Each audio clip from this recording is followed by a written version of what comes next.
통일선교 길래잡이 닥터 O 닥터 K의 진단과 처방. 안녕하십니까. 오늘은 굉장히 기대가 됩니다. 북한 출신 목회자 입장에서 보는 북한 선교. 그렇죠. 오늘 철저히 해부한다. 해부하고 파헤친다. 그 다음에 우리는 또 대안을 제시한다. 네. 탈북을 해가지고 양육을 받는 과정에서 이런 문제점들이 있다. 우리는 하나님 믿으려고 간 사람들이 아니에요. 밥이 목적이잖아요. 이 20세기에 지금 이런 공부를 해야 되냐. 그렇게 한 100독을 하고 나니까 하나님이 안 믿겨요. 100독을 했는데도 제가 200독 했는데도 하나님 안 믿었어요. 북한에서 우리는 김일성주의 주체사상을 배웠단 말이죠. 근데 성경을 배워보니까 이름만 다르고 똑같아요. 그 주체사상에 우리는 혹독하게 쏘갔다고 생각하는 사람들이에요. 이름만 바꿔서 또 믿으라? 가능할까요? 믿으면 바보죠, 그거. 근데 또 통독장에 있으니까 안 믿을 수도 없어요, 또. 믿는 체 해야 된다. 해야 되는. 그렇죠. 그러니까 우리는 시간이 지날수록 뭐만 잘 배우냐면요. 믿는 척 하는 훈련만 달인이 되어가는 거예요. 그랬던 내가 팀장이 됐어요. 또 훈련을 주는데 가르치는 거는 결국 또 믿는 척 하는 훈련만 가르치는 거예요. 기계적인 방법으로는 이 복음이라는 게 전달이 안 되는구나. 이게 우리가 기계가 아니기 때문에 교육이라는 거는 인격 대 인격이 만나서 인격적인 방법으로 전달이 되는 것이지 그냥 대량 생산하듯이 공장에서 막 많이 들려주면 이렇게 앉아있다가 저절로 다 깨어나서 믿는다? 그런 일은 잘 안 일어나는 것 같아요. 저는 어떻게 믿었냐면요. 한 번은 선교사님이, 권사님이 가스레인지가 고장난 거예요. 좀 도와줘 이렇게 된 거예요. 그래서 갔는데 궁전 같은 집을 상상하며 갔어요. 왜? 선교사님 돈 많잖아요. 100명씩 먹여 살리니까. 갔더니 장판이 없었어요, 집에. 저는 춥다는 데 충격을 받았어요, 그 집이. 가스레인지 곧 채워주고 나오는데 권사님이 중국 돈 50원을 주면서 택시 타고 가라는 거예요. 그래서 50원이면요, 한 달을 질질 끓게 살아요, 그때. 근데 자기네는 난방을 안 하면서 우리한테는 이렇게 하는 그 모습을 보면서 너무 부끄러운 거예요. 내 모습이. 하나님을 전해주겠다고 하면서 저 사람들이 얼마나 큰 고통을, 고난을 겪고 있는지를 보고 나니까 우리가 얼마나 큰 사랑을 받고 있는지를 거기서 느낀 거예요. 그러니까 제 마음이 열린 순간은 그 사랑을 경험했을 때 열려버린 거예요.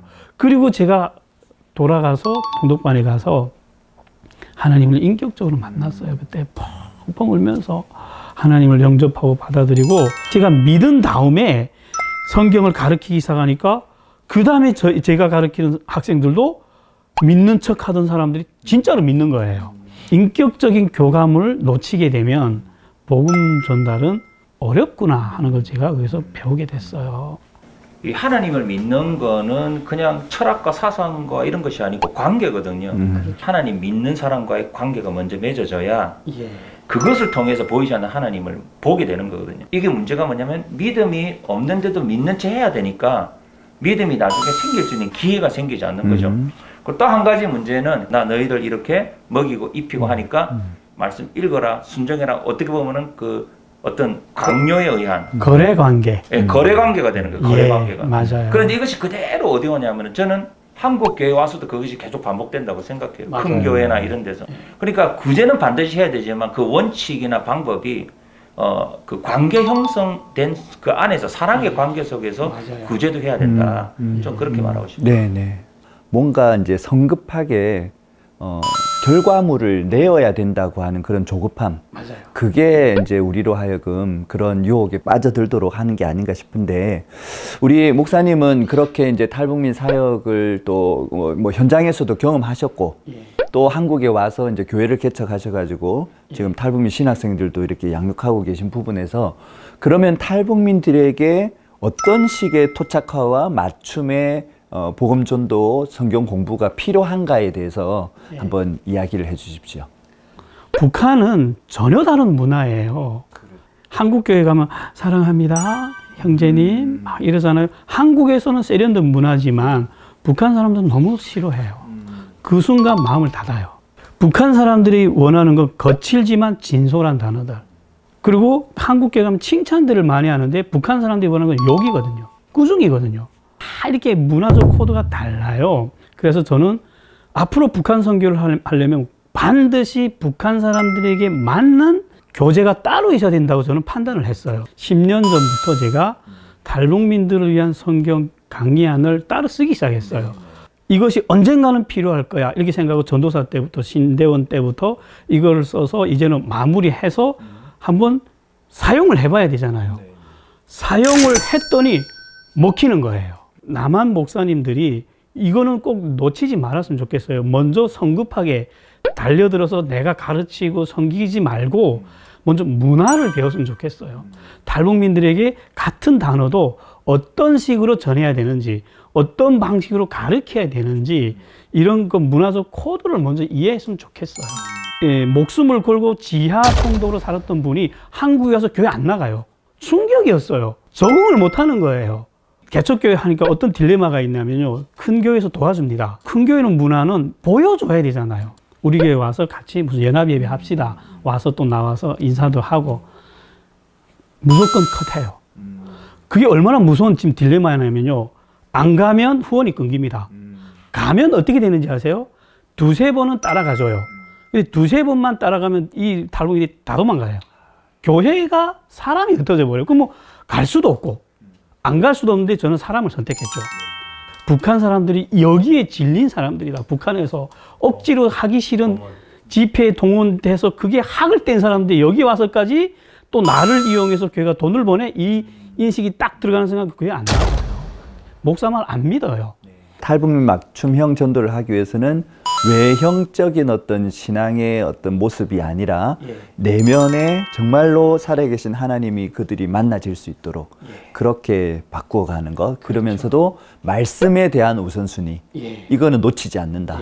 그 부분이 굉장히 중요할 것 같고요. 그 예수님도 성육신이라는 게 뭐냐면 우리가 하나님 이해할 수 없잖아요. 근데 하나님이 사람이 되셔서 다시 말하면 상황화, 토착화를 한 거거든요. 그렇죠. 우리 수준에 맞춰서 맞아요. 우리 문화 속으로 들어왔거든요. 그렇죠. 근데 그것을 해야 되는데 저도 그 우리 현장에서 지난 몇 년 동안 10여 년 동안 여러 교재를 써봤어요. 한국 교재를 써봤는데 너무나 우리 문화의 코드가 강한 거예요. 그렇죠. 이제는 탈북민에 의한 탈북민 목회자 이런 거에 의한 우리보다 더 거기서 왔으니까 잘 알잖아요. 그러니까 이것이 많은 그런 것들이 더 풍성하게 일어나야 된다. 이런 생각을 하게 됩니다. 그러면 또 한 가지가 우리 탈북민들이 신앙을 가지고 신학교를 또 많이 가잖아요. 우리 한국 교회의 탈북민 신학생들이 신학대학교 혹은 대학원을 가서 배우는 과정에서 이런 부분은 좀 이렇게 바뀌었으면 좋겠다. 그런 아쉬운 점이 있다면 어떤 게 있을까요? 충격적인 건 신학대학교나 신학대학원에서 성경을 배울 수 있는 기회조차 없어요. 그건 다 이미 배운 사람들이 들어오는 데잖아요. 그래서 그 다음에 그 나머지 목회에 관한 지식들, 신학적인 지식들을 갖춰주는 것이 신학대학교들이기 때문에 이들이 거기 가서 공부는 잘해요. 노력도 열심히 하고 머리들은 좋아서 목사가 되는 데까지 큰 어려움이 없습니다. 또 탈북민이 이렇게 신학을 해서 전도사 한다면 다 도와주려는 분위기가 크잖아요. 목회를 하려면 성경적 지식과 영성을 반드시 필요로 하잖아요. 신학 가지고 목회를 하는 건 아니잖아요. 그러면 설교를 못하는 거예요. 그리고 사람들한테 접근할 때 그 말씀에서 우러나오는 어떤 영성들이 필요한데 그쪽은 전혀 못 해봤단 말이에요. 그냥 뜨거운 마음 하나로 가서 지식만 잔뜩 배워가지고 나왔기 때문에 그러니까 목회 현장에 너무 어려워하는 거예요. 그러다가 제가 안타까웠던 게 이제 이 분위기가 그냥 내버려 둔다면 이제 북한 문이 열리면 이분들이 들어가서 또 교회들을 하실 거예요. 그러면 성경이 없는 상황에서 북한 교회들이 일어날 거예요. 이건 너무 재앙이에요. 이건 제가 볼 때는 북한 교회는 달라야 돼.